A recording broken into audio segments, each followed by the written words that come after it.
ಕಾಳಸಂತೆಯಲ್ಲಿ ಅಕ್ಕಿ ಮಾರಾಟ ಆಗ್ತಿದೆ ಅಂತ ಜೊತೆ ಮುನಿಯಪ್ಪ ಅವರು ಸುದ್ದಿಗೋಷ್ಠಿ ಮಾಡಿದ್ರು. ಎಲ್ಲೊಂದು ಕಡೆ ಇಲ್ಲಿನ ಅಕ್ಕಿ ಹೊರ ರಾಜ್ಯಕ್ಕೆ ಹೋಗ್ತಾ ಇದೆ ಅನ್ನೋಂಥದ್ದು ಗಂಭೀರ ಆರೋಪ.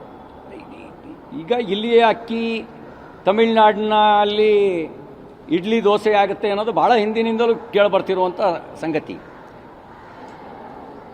ತಲೆದಂಡ ಯಾರ್ದು ಹೇಳಿ ಹೋಗ್ತಾ ಇದೆ ಗೊತ್ತು. ಕ್ವಶನ್ ಪೇಪರ್ ಲೀಕಿಗೆ ತಲೆದಂಡ ಮಂತ್ರಿದಾಯಿತು. ಈ ಅಕ್ಕಿ ಕಾಳಸಂತೆಗೆ ತಲೆದಂಡ ಯಾರ್ದು ಹೇಳಿ? ಬಿಜೆಪಿ ನಾಯಕರೇ ಶಾಮೀಲಾಗಿದ್ದಾರೆ.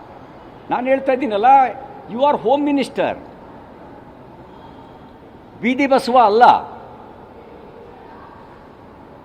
Home minister.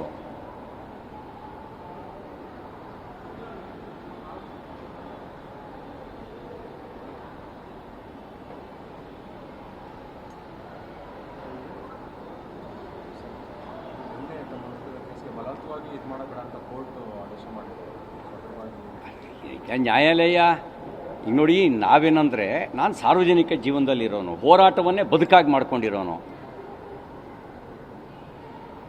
ಅಪ್ಪ ಅಮ್ಮನ ಹೆಸರಲ್ಲಿ ರಾಜಕೀಯ ಹುದ್ದೆಗಿಟ್ಟಿಸ್ಕೊಂಡವನ ನಾನು. ಬೀದಿಲಿ ಹೋರಾಟ ಮಾಡಿ MLA ಆಗಕ್ಕೆ ಮುಂಚೆನೇ 64 ಪೊಲೀಸ್ ಕೇಸ್ ಹಾಕಿಸ್ಕೊಂಡು ವರ್ಷಕ್ಕೆ 3-4 ಸರಿ ಹೋರಾಟದ ಕಾರಣಕ್ಕೆ ಜೈಲಿಗೆ ಹೋಗಿ ಆ ಮೂಲಕ ಸಾರ್ವಜನಿಕ ಜೀವನದಲ್ಲಿ ಗುರುತಿಸ್ಕೊಂಡಿರೋನು. ನನಗೆ ಜನ್ಮ ಕೊಟ್ಟಿದ್ದಾರೆ ಅಪ್ಪ ಅಮ್ಮ, ರಾಜಕೀಯ ಜನ್ಮ ಕೊಟ್ಟಿದ್ದ ಜನ, ನನ್ನ ಹೋರಾಟ. ಹಾಗಾಗಿ ಇವಕ್ಕೆ ಯಾವುದಕ್ಕೂ ಹೆದರೋ ಪ್ರಶ್ನೆ ಇಲ್ಲ, ಹೆದರ್ಸೋಕ್ಕೂ ಆಗಲ್ಲ. 40 ವರ್ಷದಿಂದಲೇ ಯಾರಿಗೂ ಹೆದರ್ಸೋಕ್ಕಾಗಿಲ್ಲ, ಈಗ ಹೆದರ್ಸೋಕ್ಕಾಗತ್ತಾ? ವೆನ್ ಐ ವಾಸ್ ಹೈಸ್ಕೂಲ್ ಆಗಲೇ ಹೆದರಲಿಲ್ಲ, ಈಗ ಹೆದರ್ತೀವಾ? ಈ ಹೆದರ್ಸೋದು ಬಿಟ್ಬಿಡ್ಲಿ. ಇನ್ನು ಹೋಮ್ ಮಿನಿಸ್ಟ್ರು ಯೋಗ್ಯತೆ ಮಾತು ಆಡಿದ್ದಾರೆ, ಕಾಲ ಬಂದಾಗ ಉತ್ತರ ಕೊಡ್ತೀನಿ.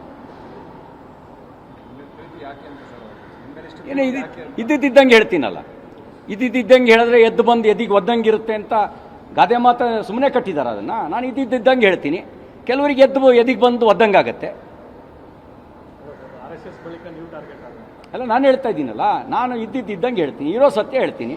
ಹಾಗಾಗಿ ಆ ಇರೋ ಸತ್ಯ ಹೇಳಿದಾಗ ಎದಿಗೆ ಬಂದು ಒದ್ದಂಗಾಗತ್ತೆ. ಆ ಕಾರಣಕ್ಕೆ ಕಮೆಂಟ್ಸ್ ಮಾಡ್ತಾರೆ.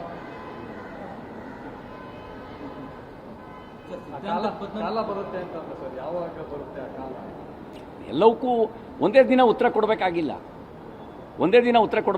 ಉತ್ತರ ಕೊಡೋಕೆ ಕಾಲ ಬರುತ್ತೆ ಅಂತ ಹೇಳಿದೆ.